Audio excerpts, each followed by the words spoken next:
Funniest bullseye story. No, right, well, oh my God, so funny. We'll take us money, go home. Oh, well, get home, I'll take money. So they left, right? And then I could see where that gentleman is, just off Greeny, Tony Green, starting to laugh like a drain.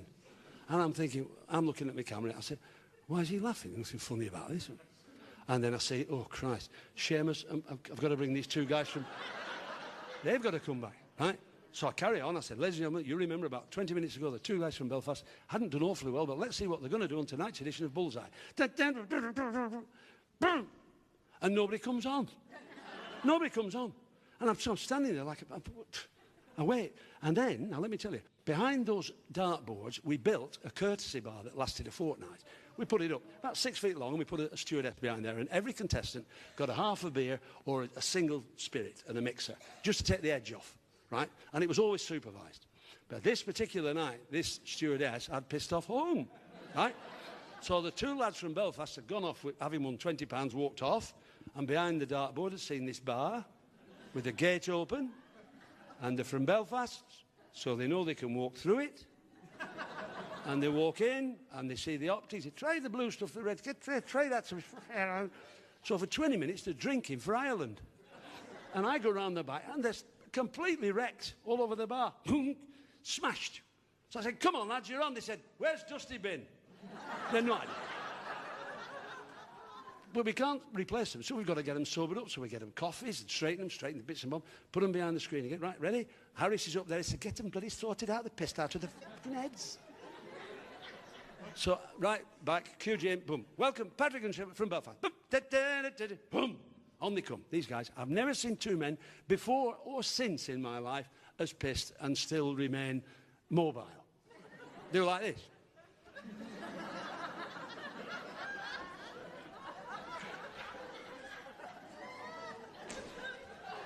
And I could hear the director saying to the cameramen, just get their heads.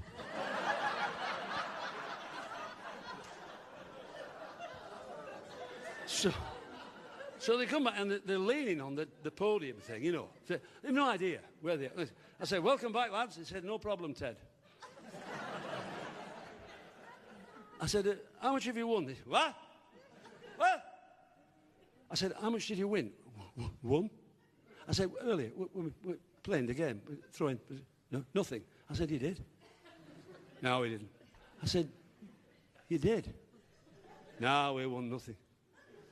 I said, I took him to one side. I said, you fucking did. He says, yes, we did. How much did you win? Oh. I said, have a look in your pocket. So the one guy went, and he pulled out these two tenors. Oh, £20. Yes. I said, now, would you like to gamble the £20 that you've won for tonight's star prize, which is hiding behind bully? You need 101 or more, non-dart player to go first, to win the prize. Now, for those of you who are into accountancy, you will realise it's very much a no-lose situation for them, because the £20 they're gambling was ours half an hour ago, and I'm asking them to gamble £20 of what was our money for our car. So it's very much a have-a-go time, isn't it? So I said, would you like to gamble? You need 101 or more. And I started to walk to the board, and the one guy said, just a minute. I said, what? Yeah, just a minute, don't rush. And I couldn't believe what I was hearing. They're talking to one and saying, what do you think? I'm saying, what do you think? And the one said, they don't know we've had all that drink, you know. We stuffed them on the bar, and we got £20. I think we keep the money. I said, what? He turned back, he said, we've had a lovely day, so we'll keep the money. So suddenly, we've no show. Nobody wants the bloody car. It's like tearing the last page out of a book. Bullseye was all about, look at what you could have won, you prat. Doesn't it? That was what it's about. And nobody gave a toss about the car. We couldn't transmit that. You couldn't watch that at home and say, oh, what a load of bollocks that was. Nobody did give it. So I'm knackered. I were all right. I said, right, leave it. Harris comes down. He says, what's the bloody game is that? And he goes to these two, why won't you gamble? It's a lovely prize, brum, brum, behind there. It's a nice prize. You love it, brum, brum, behind there. Because we're not allowed to tell them what it is, you see. Why won't you, well, we had a lovely, don't give me that lovely day. He said, if you don't gamble, he said, I have no bloody show, so I want you to piss it and gamble. You can stick the show up your arse. And they walked out, right? Harris walked out after them. I walked out after Harris. I certainly wouldn't have walked out in front of Harris.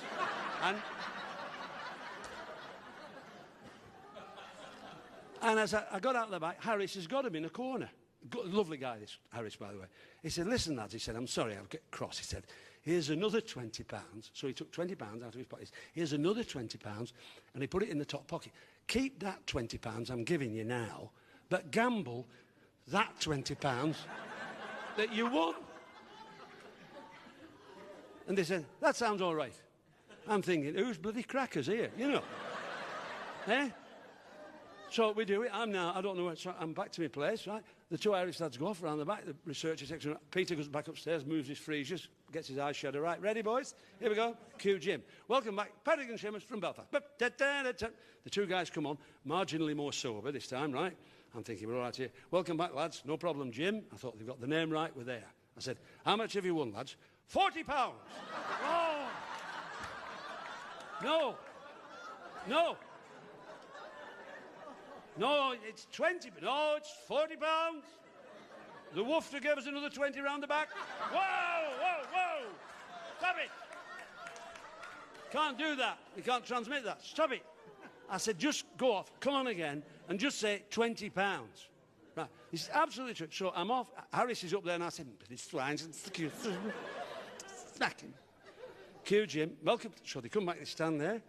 Welcome back, lad. No problem, Jim. I said, now then, how much money did you... Jim, we won £20. Oh, yes.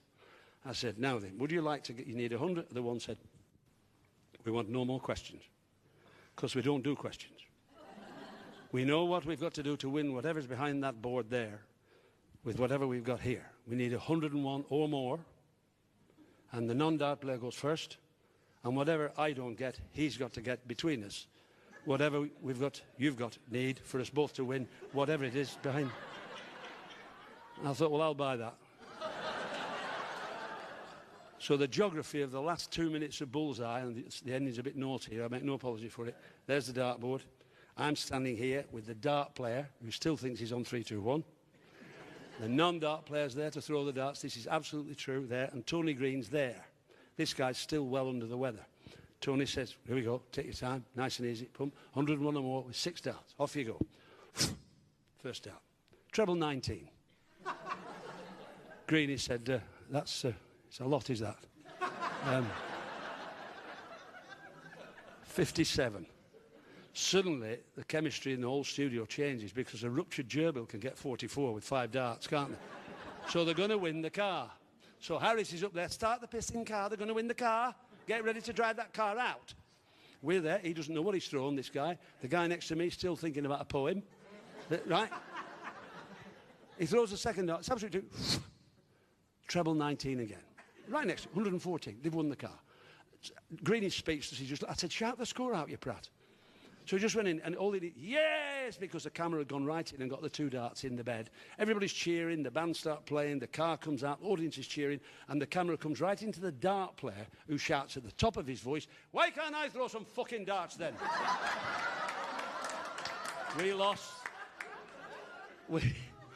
We lost the car because they won it. We lost all the prizes because they won them. We lost the show because we couldn't get the F word out of the middle of a sentence. The producer went straight.